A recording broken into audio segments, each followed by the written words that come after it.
Welcome to the flick. और सूरत हाल ये है कि Pakistan is out of this world cup. कल एक बहुत इंपॉर्टेंट मैच था जो कि नहीं हुआ। It was between USA versus Ireland. Conditions जो थी कुछ खास नहीं थी।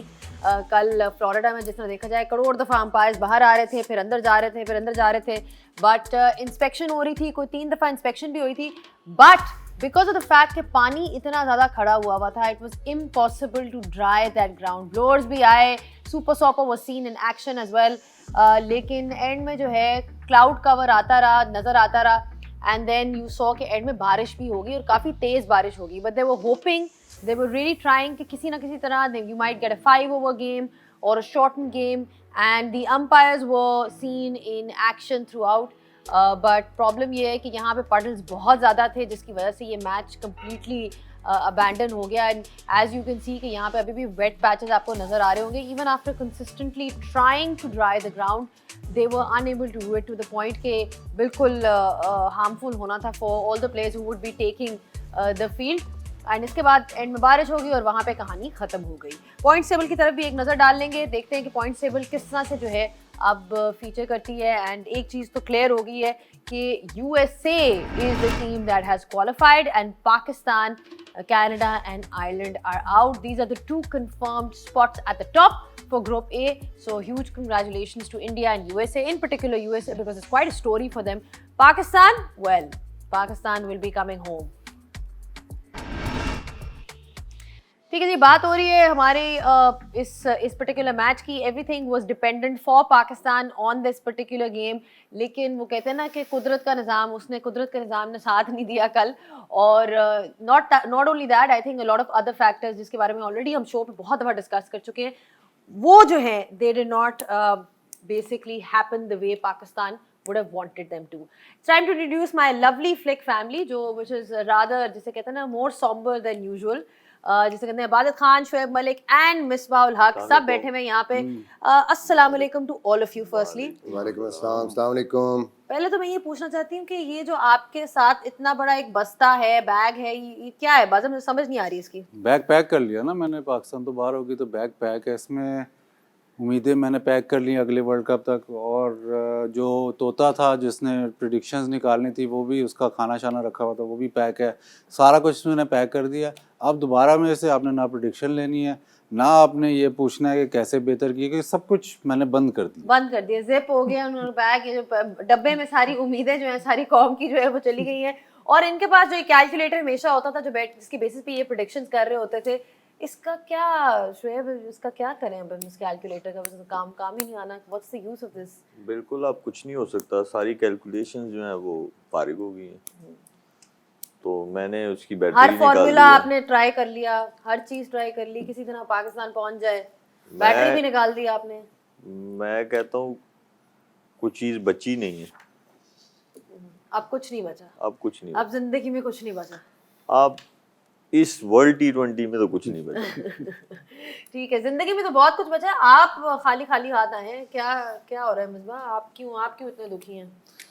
बस बहुत सारी चीज़ें यूएसए में बंद करने वाली थी, लेकिन वो क्योंकि यूएसए में है तो वो तो बंद कर नहीं सकते, यहाँ वाली बंद कर दी। आपने वाकई यहाँ वाली सारी मेरे ख्याल बंद हो गई है। बिकॉज वाकई आज जो है बड़े एक डिफरेंट अंदाज में हमारी फ्लिक फैमिली के सारे एक्सपर्ट्स आए हैं। ऑब्वियसली सिचुएशन ही कुछ ऐसी है कि अब ये कहना कि जी बारिश की वजह से पाकिस्तान बाहर हो गया, आई थिंक ये तो मिसबा बिल्कुल ऐसी कोई बात नहीं है। Because Pakistan only and only have themselves to blame. History में, T20 क्रिकेट की हिस्ट्री में, मैं बताती चलूँ, this is perhaps the worst performance that they had. जितने भी सेमीफाइनल्स, आपने 6 सेमीफाइनल्स खेले T20 वर्ल्ड कप, मैं T20 की बात कर रही हूँ। So nobody else to blame, no weather, no other. वो जो पाकिस्तान की एक लकी एस्केप होती है, first time ever group stage exit हुआ है। इससे बुरी परफॉर्मेंस पाकिस्तान की नहीं हो सकती थी। लेकिन किसी टीम के साथ भी हो सकता है, लेकिन जो सबसे बड़ी डिसअपॉइंटमेंट वो ये है कि दोनों मैच पाकिस्तान के हाथ में थे।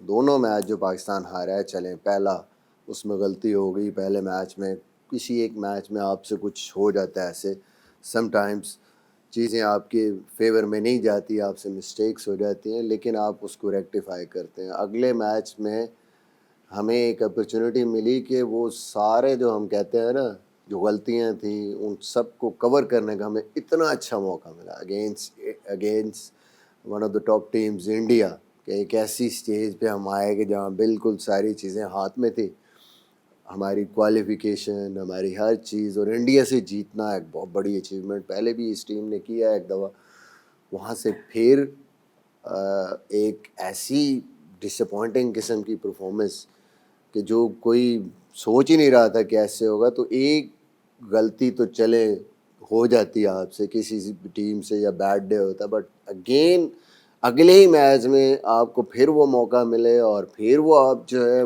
मिस्टेक्स पे मिस्टेक्स करते जाएं और रन अ बॉल आपके पास हो, विकटें हाथ में हो, सारी चीज़ें हाथ में, उसके बाद भी वो आप अपॉर्चुनिटी ग्रैब ना करें, तो then there is no point कि आप कहेंगे ये हो गया, वो हो गया, बारिश हो गई तो ये कर देंगे, बिकॉज हमने खुद ही अपने लिए जो है ना वो मुसीबत खड़ी की वो दोनों मैच, दोनों में से एक तो हमें जैसे भी था जीतना चाहिए था। हाँ 48 and 48 बॉल्स और 12 रन्स आपको डिफेंड करने हैं शुएब, तो I mean these are situations जहाँ से you any given team you would expect कि जी वो जीत जाएंगे, इसलिए कोई बहानेबाजी नहीं हो सकती, कोई एक्सक्यूजेस नहीं हो सकते, दे हैज टू बी, जैसे कहते हैं ना कि आपको एक ओनरशिप लेनी होगी of the fact that you just didn't do well. देखिए बहानेबाजी तो एक ऐसी चीज़ है कि जब आप करते हैं तो इसका मतलब है आप आगे नहीं बढ़ना चाहते। आपने एक जो लाइन है वो ड्रॉ कर ली है और आप हमेशा वही रीजनिंग में जो है वो होंगे। अगर आप मेरा पर्सनल पॉइंट ऑफ व्यू पूछें तो मेरे पास कोई हाई होप्स नहीं थे।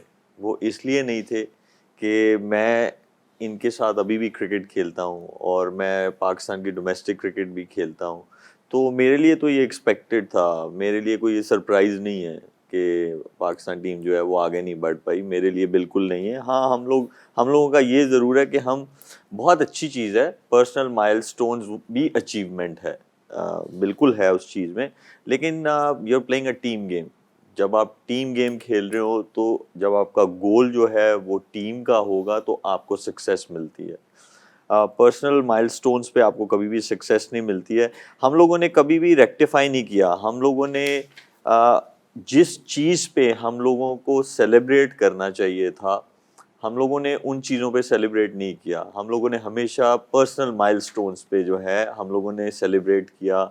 हम लोगों ने ऐसा हवा बनाया जिसकी वजह से आज टीम यहाँ पे खड़ी है। अगर उस टाइम पे भी हम लोग उस चीज़ को इतना बड़ा नहीं बनाते और हम लोग ये देखते कि हम लोग कौन सी सीरीज़ हैं, किन टीम्स के अगेंस्ट हैं, क्या प्रॉब्लम्स हैं, क्यों हमारा जो ग्राफ है वो अप एंड डाउन है, क्यों कंसिस्टेंसी नहीं है, अगर हमने उन चीज़ों पे सोचा हुआ होता तो बहुत सारी चीज़ें बेहतर हो सकती थी। बट टू बी ऑनेस्ट मेरे लिए ठीक है, पाकिस्तानी हूँ, मैं चाहता था चाहे वो बारिश हो, चाहे दूसरी टीम कुछ भी करे, हम लोग किसी तरह पहुंच जाएं। बीइंग अ पाकिस्तानी मैं बिल्कुल चाहता था, लेकिन अगर आप खेल के अगले राउंड में जाना, फिर सेमीज में जाना और फिर फाइनल में जाना, वो मेरे लिए नहीं, वो मैं हमेशा से मुझे पता था, it was expected. So you were, but were you expecting कि first group stage exit होगा, because that आपका इससे ज़्यादा इजी ग्रुप क्या हो सकता है कि आपके पास एक साइड पे इंडिया है which is of course a strong opponent, but उसके अलावा बाकी टीम्स तो you would expect to beat them. बिल्कुल। और देखें मेरे लिए अलार्मिंग चीज़ ये नहीं कि आप यूएस से हार गए, मेरे लिए अलार्मिंग चीज़ ये है कि through out the match they were dictating. मेरे लिए ये अलार्मिंग है। इसका मतलब है कि आपका कंपैरिजन जो है वो दूसरे आपकी चीज़ें भी डिसाइड कर रहे हैं, तो वो मेरे लिए ज़्यादा अलार्मिंग है। इंडिया के अगेंस्ट देखें, इंडिया के अगेंस्ट हमें ये मानना चाहिए, ठीक है, कि हम लोग जिस पोजीशन में थे 72 for 2 हमें जीतना चाहिए था। मैं आई अंडरस्टैंड, लेकिन वो जैसी कंडीशंस थी वो इतना आसान नहीं था और आप किसी एक बड़ी टीम के अगेंस्ट खेल रहे थे और क्रेडिट टू देम कि they fought till the end, last ball, या ठीक है। तो वो तो एक्सपेक्टेड था इंडिया के साथ। आपके बॉलर्स ने कम बैक करवाया एक टाइम पे जाके, लेकिन स्टार्ट बहुत अच्छा आप लोगों ने दे दिया था वैसी कंडीशंस में। तो देखें सिर्फ स्किल की बात नहीं है, बात यहाँ पे और बहुत बड़ी है, और वो ये बात है कि गेम अवेयरनेस वो सिर्फ प्लेयर्स में नहीं, आपके लीडर में और जो थिंक टैंक है, जो टीम बनाते हैं, जो कंडीशंस को देखते ही नहीं है। हमारा क्या है, हम PSL की 2 इनिंग्स अच्छी, एक अच्छा स्पेल, 2 अच्छे स्पेल हम कहते हैं कर दो। मैं यहाँ पे एक छोटी सी एग्जांपल देना चाहता हूँ। जब PSL शुरू हो रहा था, सो इनको 4 नंबर पे बैटिंग करने वाला बंदा चाहिए था, ठीक है। Right. उसमें दे वर considering 2 guys, one is Shan Masood, the other one is Salman Ali आगा। अब आपने ये बोला कि जो अच्छा परफॉर्म करेगा उसको हम जो है वो 4 नंबर पे जो वर्ल्ड T20 है उसमें, या जो सीरीज थी उसमें रखेंगे। ये इनका जो था गोल Plan था। था। अब शान मसूद जो है वो अच्छा नहीं परफॉर्म कर पाए, सलमान अली आगा ने कुछ इनिंग्स अच्छी खेली, और उसके बाद जहाँ पे इनको ये चाहते थे कि वहाँ पे वो अच्छी इनिंग्स खेले, नहीं खेली गई। इन्होंने क्या किया, इन्होंने उस्मान खान जो हैं उनसे बात की, उनको जो भी, ठीक है, end of the day this was his choice. लेकिन आपने क्या किया, आपने कहा जी PSL में परफॉर्मेंस नहीं हुई है, आप डाल दो। भाई अगर आपने PSL की परफॉर्मेंस से वो करना है तो आपका पर्सनल वो कहाँ है? PSL की परफॉर्मेंस से अगर आपने बंदा डालना था तो फिर आप तो किसी सब्जी वाले को सिलेक्टर बना लो, या आप किसी माली को सिलेक्टर बना लो, वो भी सिलेक्ट कर लेंगे। अगर शान मसूद पिछले वर्ल्ड कप का टॉप स्कोरर था मेरे ख्याल में। तो ठीक फिर है, तो आप conditions किसी को भी, तो different थी। इसका मतलब ये है कि जो आपने इतनी क्रिकेट खेली या जो आपने सीखा लाइफ में, वो कहाँ इम्प्लीमेंट करेंगे आप? आपको ये पता ही नहीं था कि PSL की कंडीशंस टोटली डिफरेंट हैं, जहां आप खेलने जा रहे हैं वहां की कंडीशंस डिफरेंट होंगी। Salman Ali Agha would have been a great choice. क्यों? क्योंकि वो आपको 20 बॉल में 20 रन करके भी दे सकता है, वो आपको 20 बॉल में 50 रन करके भी दे सकता है। परफॉर्म होना ना होना वो बात सेकेंडरी है, लेकिन Ability है एटलीस्ट उसके एबिलिटी उसमें है, और उसने आपको करके भी दिखाया। उसने ऑस्ट्रेलिया में भी रन्स बनाए, उसने हर जगह रन्स बनाए। अब आप देखें, मैं फिर कह रहा हूँ, जीत हार सेकेंडरी है, आपकी टीम की कोई शक्ल ही नहीं दिखती है। जब बैटिंग आती है तो कोई शक्ल नहीं दिख रही होती है कि क्या होगा इसमें, कौन कैसा खेलेगा। आपने बस वो जो है ना डाली हुई हैं ठीक है। चीजें। तो ये ऐसी चीजें हैं कि जब आपको मतलब जहां आप खेलने जा रहे हैं वहां आपको समझ ही नहीं, आपको कंडीशंस का ही नहीं पता, तो फिर ऐसे रिजल्ट तो मेरे लिए तो ये एक्सपेक्टेड था। ठीक है, but Shoaib is actually not surprised with these results, and I think a lot of people are not either, because you could almost see that the writing is on the wall, and this is where your cricket is heading direction wise. दूसरी चीज जो उन्होंने point out की, which is very apt, is the selection process, which is of course something that has been spoken about at length on this show as well, और कल भी बात करेंगे और आगे भी मजीद बातें होती रहेंगी। बादल से भी जो है उनका ओपिनियन जानेंगे, लेकिन इस छोटी सी ब्रेक के बाद। बात हो रही थी before the break, we were talking about Pakistan, and of course we require a whole show altogether to talk about where Pakistan went wrong, but we had some interesting takes from Shoaib and Misbah on क्या कुछ factors थे जो नज़र आए, जिसमें selection की भी बात भी हुई कि किस तरह से है कुछ प्लेयर्स जो कि वहाँ पे हो सकते थे due to their temperament, due to their ability, were not given those opportunities, and वही जो एक गैंग जो आपका है वही नज़र आ रहा था। जी बाजद, आपकी क्या theory है? I mean theory apart from the structure and all, we've heard the structural talk from you। नहीं मानते, वो तो थियरी नहीं है, लेकिन अगर आप जरा स्टेप बैक करें और पाकिस्तान क्रिकेट को देखें, ऐसे नहीं कि जी ये हो गया वो हो गया, मतलब हादसा एकदम नहीं आता, वो एक शेर भी है इस पे। तो वो हादसा जो है वो टाइम लेता है। आप पाकिस्तान ऑल फॉर्मेट्स देखें, टेस्ट क्रिकेट में आप होम सीरीज़ नहीं जीत सकते, ठीक है। टेस्ट क्रिकेट में आप कहीं नहीं है, because your second tier, top tier में नहीं है आप। वनडे क्रिकेट आपने देखा, टेस्ट को छोड़ो, चले टेस्ट छोड़ दिया, चले वनडे क्रिकेट पे आ जाते, तो हम ऐसे ही नहीं, टेस्ट जीतने में ये खेलना अच्छा खेलना वनडे क्रिकेट पे आ जाए। वर्ल्ड कप में आप अगेन सेकेंड टियर। अब रह गई थी T20 क्रिकेट, फाइनलिस्ट जो supposedly आपका बेस्ट फॉर्म फाइनलिस्ट सेमीफाइनलिस्ट, उसमें आप देख लें। तो ये कह देना कि नहीं जी ऐसे हो जाएगा ऐसे हो जाएगा, ये टाइम लग रहा है। और आपके सामने रिजल्ट्स, अब आपके सामने, हम नहीं बोल रहे, लेकिन रिजल्ट्स आपके सामने है कि आपकी टीम कहाँ पे खड़ी है। सेकंड टियर टीम है ये, आप मान लो। हम ये कहते हैं हमारे जी बहुत ज़बरदस्त बॉलिंग है, बहुत ज़बरदस्त बॉलिंग बैटिंग जैसी भी है, रिजल्ट्स बताएं। बॉटम लाइन क्या है? बॉटम लाइन ये है, आप टेस्ट में भी स्ट्रगल कर रहे हो, वनडे भी स्ट्रगल कर रहे हो, T20 में भी स्ट्रगल कर रहे हो। आप खड्डा वही खोदना है तो रिजल्ट वही आएंगे। दूसरा अलार्मिंग फैक्टर यही है कि आप क्योंकि तीनों फॉर्मेट में पीछे हो, आप पाकिस्तान समझता है कि हम टॉप नेशन, आप टॉप नेशन नहीं हो, except that. Plus Gary Kirsten ने बड़ी एक टेलिंग बात की, उसने कहा कि if you don't evolve you be left behind. इसको वो और सख्त लफ्ज़ों में भी बोल सकता था कि if you don't evolve you die. Basically cricket media इसमें ऐसे ही है, इवॉल्व नहीं करोगे तो जो T20 क्रिकेट है वो हर साल हर 6 महीने बाद इवॉल्व कर रही है, आप बहुत पीछे रह गए हो। आप उसी पे मतलब बारिश हो जाए, कुदरत का निज़ाम हो जाए, नीदरलैंड साउथ अफ्रीका को हरा दे, ये असल में पाकिस्तान पहुंच जाता है। जब पाकिस्तान सेमीफाइनल फाइनल में पहुंच जाता है, या पाकिस्तान जब 2021 में इवन जब इंडिया को हरा दिया था, तो ये क्रैक्स जो होते हैं ना वो सारे छुप जाते हैं, एकदम कहते हैं सब ठीक है। लेकिन अब जो है, अब सिचुएशन ऐसे है कि आप पीछे होके देखें, हर टीम हर फॉर्मेट की देखें आप पाकिस्तान की टीम, तो आप वो टॉप टियर में नहीं आते, आप second tier of world cricket में आ रहे हो। ठीक है। अच्छा, बाजिद जो बात कर रहे हैं ना कि ठीक है आप इवॉल्व आपने करना है, जो मॉडर्न डे क्रिकेट है वो बात तो समझ आती है कि हम वो नहीं कर रहे, लेकिन यहाँ दुख की बात तो यह है कि यहाँ तो वो इवॉल्व वाली क्रिकेट चाहिए नहीं थी, यहाँ बेसिक्स वाली क्रिकेट चाहिए थी। वहाँ पे भी हम रह गए हैं। बेसिक बॉलिंग करनी, ऐसी कंडीशंस आई हैं, बेसिक पे हमने बैटिंग जिस पे हम समझते थे कि हम अच्छे हैं, लेकिन वहाँ पे भी हम वो भी नहीं कर सके। जो 2 मैच आ रहे हैं तो बड़ी एक डिफरेंट, और उसकी वजह यही है कि वनडे में भी हम स्ट्रगल कर रहे हैं, टेस्ट में यही तो कह रहे हैं, हम समझते हैं कि बेसिक्स में हम अच्छे हैं तो हम टेस्ट क्रिकेट नहीं खेल सक रहे, वनडे क्रिकेट नहीं खेल सक रहे, तो फिर कहाँ रह गए? बेसिक्स में भी नहीं ठीक और इवॉल्व भी नहीं कर रहे, तो बहुत बड़ा मसला है। इवॉल्व तो आप तब करेंगे ना कि उससे पहले भी एक चीज आती है कि आप केपेबल हैं, उससे पहले भी ये सबसे पहले एक्सेप्टेंस है। ठीक है, तो स्टबन हो के हम कहेंगे कि हम ठीक कर रहे हैं, हम तो फाइनल खेले हैं वर्ल्ड कप का, हम तो सेमीफाइनल खेले हैं वर्ल्ड कप का, लेकिन वहीं पे हम ये नहीं देख रहे कि अब जाके कुदरत का निजाम सही वाला है। अल्लाह का शुक्र है। अब भी अगर हमें नहीं समझ आएगी ना तो यकीन करें वो कहाँ गया आपका बैग जो पैक है, ये जो है ना तोड़ देने नहीं।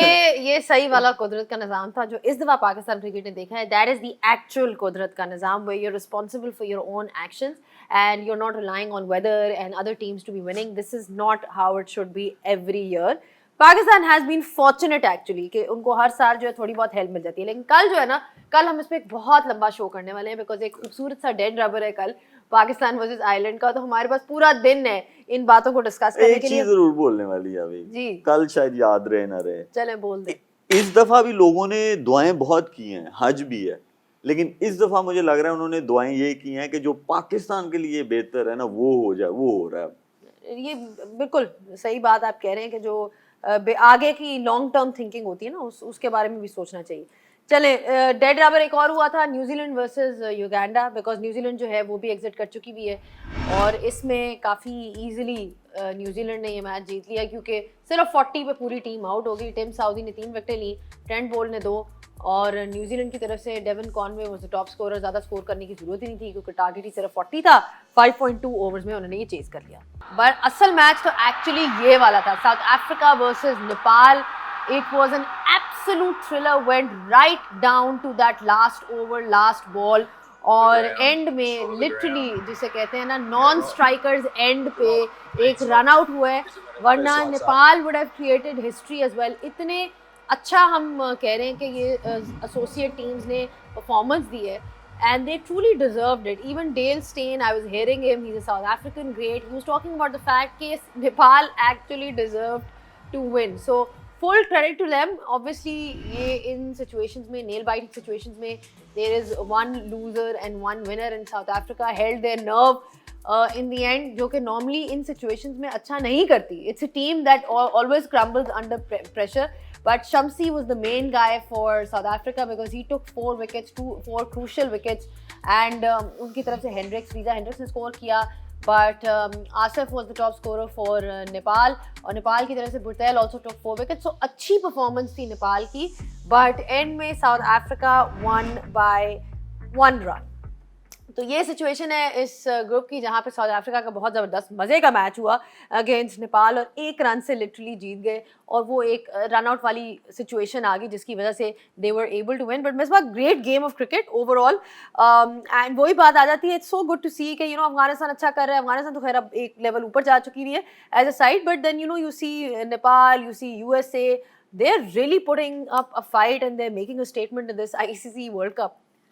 बिल्कुल मेरे ख्याल में जिस किस्म की ये परफॉर्मेंस थी, और मुझे लगता है मैन ऑफ द मैच तो साउथ अफ्रीका की तरफ से वो नेपाल का प्लेयर था जिसने पूरी कोशिश की है कि मेरा बल्ला अंदर ना जाए क्रीज के, वरना एक स्कोर हो जाएगा। वहीं पे उसने बल्ला पीछे, और उसके साथ पता नहीं बेचारे के साथ क्या हो रहा होगा। आई थिंक थोड़ा सा साउथ अफ्रीका के लिए भी एक अलार्मिंग सिचुएशन ज़रूर है कि इनकी batting constantly through out the world cup जो है वो इतने ही स्कोरों में फंसी हुई है। And going into the super eights, well done. Nepal ने जिस किस्म का उनको टफ टाइम दिया, जिस तरीके से उन्होंने उनको ऑलमोस्ट एक मैच जो है वो हराने की तरफ ले गए। But I think south Africa के लिए अब जो है ना थोड़ा सा उनको उससे निकलना पड़ेगा, क्योंकि आगे अब टफ मैचेस आएंगे, अब जो अपोजिशंस आएंगी वहाँ पे इनको उस तरीके से अगर बैटिंग ने ऐसे ही किया है तो बड़ा मुश्किल हो जाएगा इनके लिए। ठीक है, वाकई ये एक दिस इज़ अलार्मिंग बिकॉज आगे जो टीम्स हैं शुएब, उसमें आपके पास ये गुंजाइश नहीं होगी कि आपका टॉप ऑर्डर, चलो रीजा हेंड्रिक्स ने यहाँ पे स्कोर कर लिया, but collectively as a side they not scoring a lot of runs, low scoring games हो भी रही हैं, but full credit to Nepal the way they played. Of course full credit to them.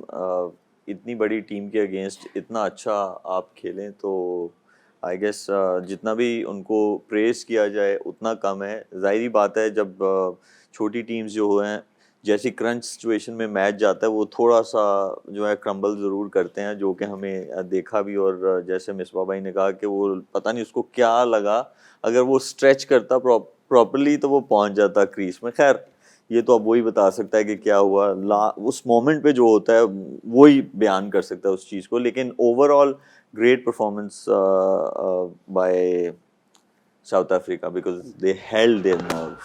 They did because and में बहुत से ऐसे matches हैं अपनी लाइफ में जो इतने करीब आके बाज़ साउथ अफ्रीका हारी भी है। एक मसला ज़रूर है साउथ अफ्रीका के लिए कि यहाँ पे पता नहीं इनका मैच है कि नहीं, 2 मैच होंगे सुपर 8 में बॉल थोड़ा सा ग्रिप कर रहा था। अब इनकी स्पिनर्स के खिलाफ इनके बैटर्स हैं, बट अच्छे पिच पे स्पिनर खेलना वो एक डिफरेंट तरीका है, और थोड़ा जहाँ पे बॉल हेल्प कर रहा हो स्पिनर्स को वहाँ पे डिफरेंट है खेलना स्पिनर्स को। तो वो एक problem going forward into the super 8 इनको थोड़ा सॉल्व करना पड़ेगा, क्योंकि नेपाल के स्पिनर्स ने इनको हिलने नहीं दिया।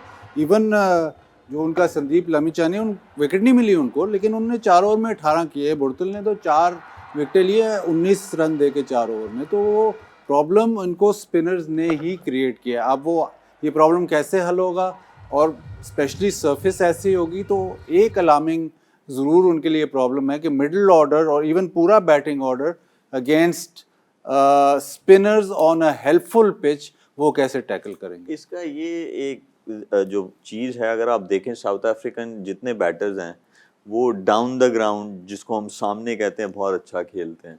और देखें आप मोस्टली जो बैटर्स थे वो डाउन द ग्राउंड खेलते हुए शॉट्स पे आउट हुए। क्यों? क्योंकि बॉल टर्न हो रहा था, थोड़ा सा रुक रहा था। जब बॉल टर्न होता है और थोड़ा सा रुकता है तो फिर आपको स्क्वायर ऑफ द विकेट खेलना पड़ता है, जिसमें स्वीप शॉट आ जाती है, कट शॉट आ जाती है, बैकफुट पंच आ जाता है। तो ये चीज़ें उनको ज़रूर करनी पड़ेंगी। बल्कि जो भी टीम आगे जा रही है सुपर 8 में, और जो कैरेबियन की कंडीशंस हैं वो स्पिनर्स को सूट करेंगी। इसीलिए तो Malik I am really surprise कि वो वंदर दूसन जो स्क्वायर ऑफ द विकेट सबसे अच्छा खेलता था, स्वीप, स्पिनर्स को रिवर्स स्वीप, वो नहीं लेके आया। हो सकता है हमारा एक सिलेक्टर वहाँ भी चला गया हो। लेकिन एक ये बात ज़रूर है, हम मतलब ऑडियंस को हम ये बताना ज़रूर है कि हम बात करते हैं ऑस्ट्रेलिया में बाउंस है फास्ट बॉलर्स पे डिफरेंट तरीके से खेलना, कोई इस पे बात नहीं, कम बात होती है, लेकिन कोई इसमें बात नहीं करता कि ऑस्ट्रेलिया में स्पिन खेलना डिफरेंट है, एशिया में खेलना डिफरेंट है। ये मोस्टली अगर आप किसी से भी बात करो कहते नहीं वहाँ पे इंग्लैंड में फास्ट बॉलर स्विंग खेलना वो और तरीका स्पिनर्स खेलने का भी डिफरेंट है। तो अगर यही south African team south Africa को स्पिनर्स खेल रही होगी तो बहुत अच्छा खेलेगी, लेकिन जो कंडीशन स्पिनर्स के लिए इधर चेंज है वो टफ है। ठीक है, टफ है। Testing times definitely for those who are going to be playing spin, because यहाँ की कंडीशंस डेफिनेटली हेल्प करती हैं। Nepal full credit to them, like I said, लेकिन it was just really sad to see the reactions of their fans. जिस किस्म के उनके fans, जिस किस्म का जज्बा लेके वो वहाँ पे मौजूद थे, they were crying, they were in tears. By the end, they couldn't believe that they had reached so far, and yet they couldn't cross the line. I mean, I think it was just an overall case of disappointment for them. But आपको reaction से पता चलता है what it meant to them. Even the players, the fans, they were absolutely shocked because they backed themselves कि इतने कम runs जो हैं आखिरी ओवर में they would be able to basically get it. But वही बात आ जाती है, बार्टमैन को full credit जाता है, आखिरी ओवर जो था उन्होंने कराया था, तो he bowled particularly well. अब आ जाते हैं शाओमी पे, और जो हमारा कल का सवाल था वो भी बता देते हैं. कल का सवाल दिखा दे जी. कल का सवाल शाओमी आइकॉनिक ट्रिविया ही हमारा ये था, which two players have played the most T20 World Cups? Shoaib, any guesses at all? I think because आपने भी एक रोहित शर्मा है और दूसरा मेरे ख्याल में शाकिब अल हसन. वाह भाई वाह, ये आपके सामने तो नहीं है कहीं? देख लें, कहीं नजर भी नहीं आ रहा. चले देख लें. बहुत जबरदस्त रिप्लाई है, बिकॉज ये बिल्कुल ठीक रिप्लाई है. और जो विनर है वो है Ehsan Ali Saeed from Karachi. Redmi Note 13 के ये विनर हैं. सो आपको बहुत बहुत मुबारक हो for this phone. You are definitely going to enjoy this phone because you know, Xiaomi is now one of the fastest growing internet and mobile phone companies. So you're going to love this phone for sure. अब आज का सवाल भी बता देते हैं. आज का सवाल क्या है? Well done to Shoaib Malik as well. Shoaib Malik भी अपने फोन का इंतजार कर रहे हैं, by the way. नहीं, मैं नहीं कर रहा बिल्कुल. आप नहीं कर रहे? मैं नहीं कर रहा फोन. अच्छा चलो, एक फोन बहुत है. एक फोन काफी है. फोन एक ही होना चाहिए, क्या ख्याल है? एक ही नंबर 3-4 होने चाहिए. नहीं, एक नंबर एक फोन. लाइफ अगर सिंपल रखनी है तो फोन एक ही होना चाहिए. अच्छा, which player has taken the highest number of wickets in a single edition of the T20 World Cup? कौन सा ऐसा प्लेयर है जिसने सबसे ज़्यादा विकेट्स लिए in a single edition of the T20 World Cup? Get a chance to win your Redmi Note 13 and all you have to do is कि आप जाएं और basically हमारे जो social media handles हैं उनके ऊपर जाएं and please go and give your answers because you get a chance to win the Xiaomi phone. ठीक है जी, अब वक्त हो गया एक छोटे से ब्रेक का. We'll take a breather and when we are back we'll be having a closer look at the match that is going to happen today, Canada versus India. So don't go anywhere, keep watching the flick.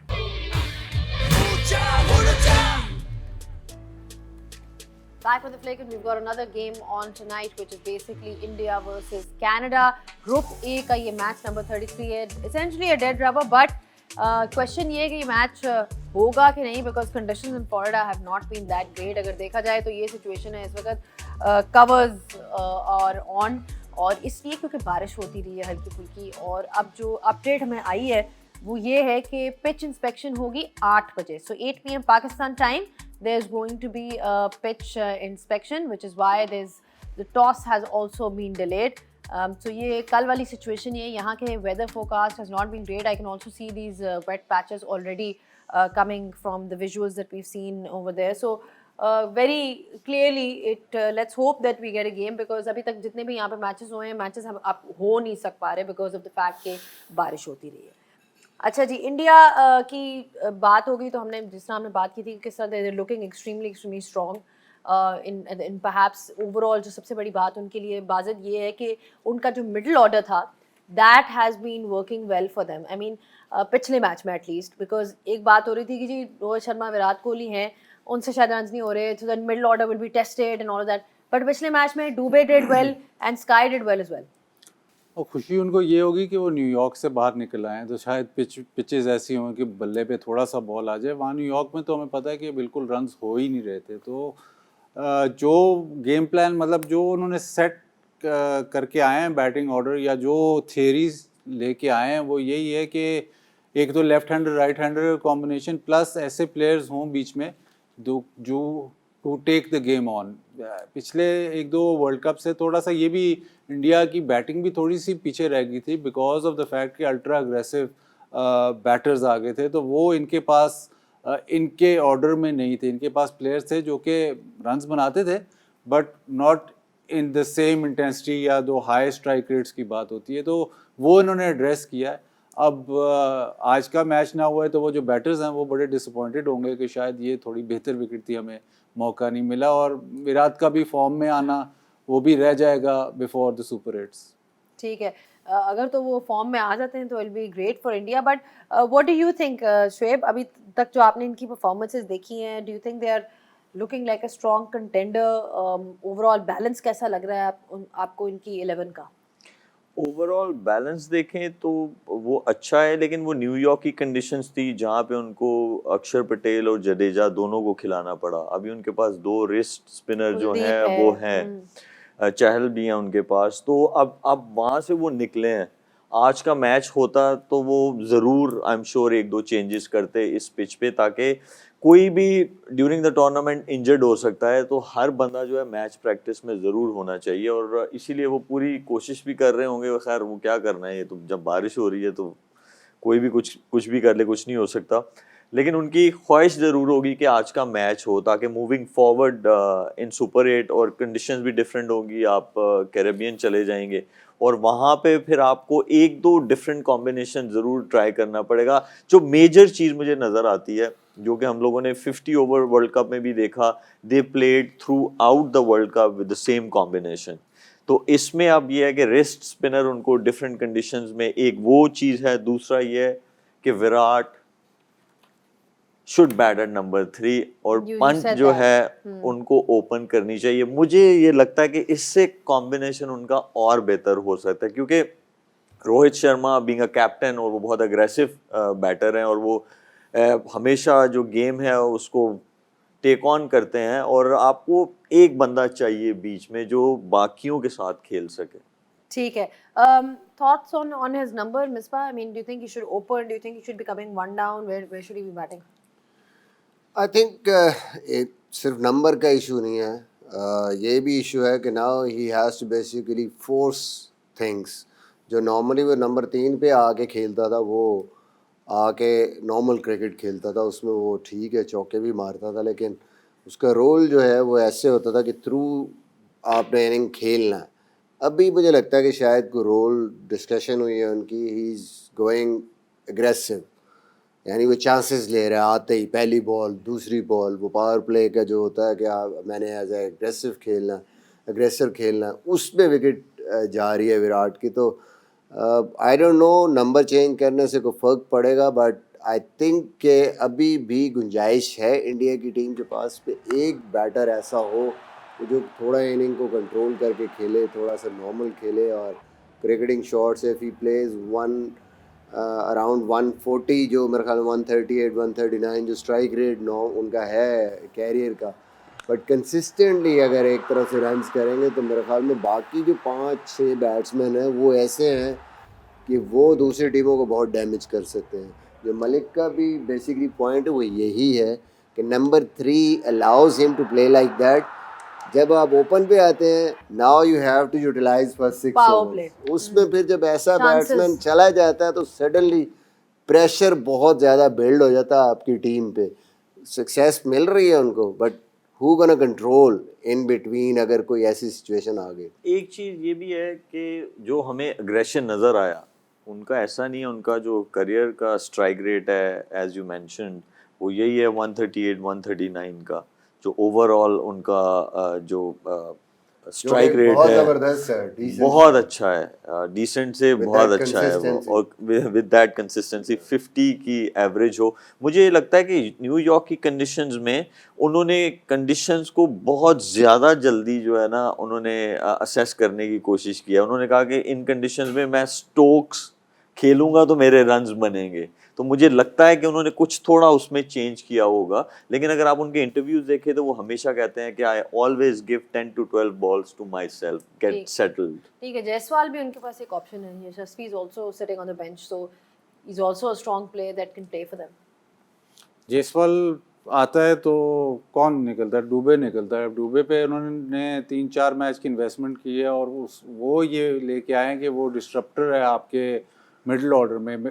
उसमें दो aspects हैं। एक तो spinners बहुत अच्छा खेलता है, तो जब वो आएगा तो टीमों को अपने मेन, अगर स्पिनर नहीं कराएंगे तो अपना मेन बॉलर पहले लेके आना पड़ेगा।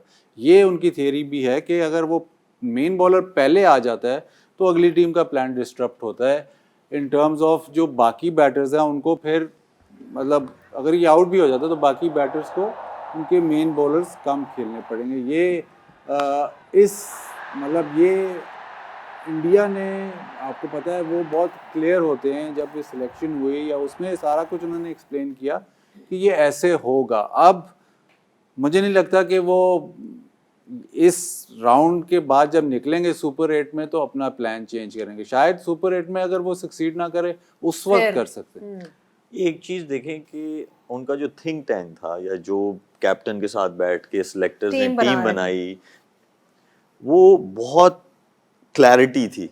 उनको पता था जिन कंडीशंस में हम खेलने जा रहे हैं और हमारे जितने लोग हैं वो ये डिस्कस कर रहे हैं कि वो स्पिन को अच्छा खेलते हैं, तो उनको पता था कि spinners will operate in the middle overs. तो उन्होंने एक लेफ्टी भी आ गया बीच में, और जो मतलब जिसका स्ट्राइक रेट बहुत अच्छा है अगेंस्ट स्पिन, उसको उन्होंने मिडिल ऑर्डर में रखा।